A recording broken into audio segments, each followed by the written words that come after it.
பார்த்தீங்கன்னா நம்ம வந்து பிரியாணி வாங்கிட்டு வந்திருக்கோம். ரோட்டு கடை பிரியாணி. பார்த்தீங்கன்னா பிரியாணி தக்காளி சாதமும் ஒன்றும் தெரிய மாட்டுது. ஏன்னா வந்து நம்ம வந்து வெஜ்ஜு பிரியாணி தான் வாங்கியிருக்கோம். வெஜ்ஜு பிரியாணி அப்படியே போட்டு இலையில போட்டு ஒரு கவுத்திட்டு அப்படியே பார்த்தோம்னா மைல்டான ஃப்ளேவரில் தான் இங்கே இருக்குது. உங்களுக்கே பார்த்தா தெரியுது பார்த்தீங்கன்னா ரொம்ப மைல்டாக இருக்குது தக்காளி சாதம் மாதிரி. ஏன்னா அவ்வளோக்கா சிறப்பு இல்லை. உங்களுக்கு இந்த மாதிரி அனுபவம் நடந்திருக்கான்னு சொல்லி கமெண்ட் பண்ணுங்கள். நான் சத்தியமாக உழப்புன்னு நினைக்கிறேன். அதுக்கு மேலே அப்படியே பார்த்தீங்கன்னா இலையில பார்த்தீங்கன்னா ஓரத்தில் பார்த்தீங்கன்னா ரைத்தா வச்சிடுறோம்.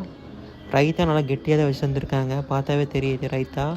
ரைத்தா எனக்கு ரொம்ப பிடிக்கும். உங்களுக்கும் பிடிக்கும்னு சொல்லி கமெண்ட் பண்ணுங்கள். ரைத்தாவும் அந்த பிரியாணி வச்சு சாப்பிட்றதுக்கு நல்லா சூப்பராக தான் இருக்கும்.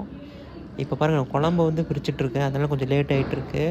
அப்படியே வந்து நம்ம வீடியோ ஸ்கிப் பண்ணாமல் பாருங்கள். யாருக்கு வந்து இந்த மாதிரி சொதப்பல் பிரியாணி வந்துட்டு அனுபவம் சொல்லி கமெண்ட் பண்ணுங்கள். இது பிரிக்கிறக்குள்ளே போதும் நான் இருந்துங்க அவ்வளோ டைட்டாக பண்ணி தராங்க. ஓரளவு டைட் பண்ணி தரலாம் குழம்புக்கு, சிக்கன் கிரேவிக்கு. இவங்க ரொம்ப டைட் பண்ணிடுறாங்க.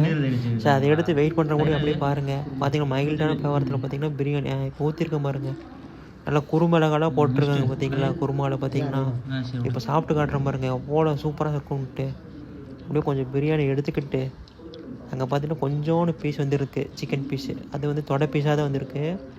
பார்த்தீங்கன்னா குருமா, சிக்கன் குருமா பார்த்தீங்கன்னா நல்லா மிளகுலாம் போட்டு நல்லா தட்டி எடுத்துருக்காங்க. சூப்பர். வீடியோ பிடிச்சா லைக் பண்ணிடுங்க.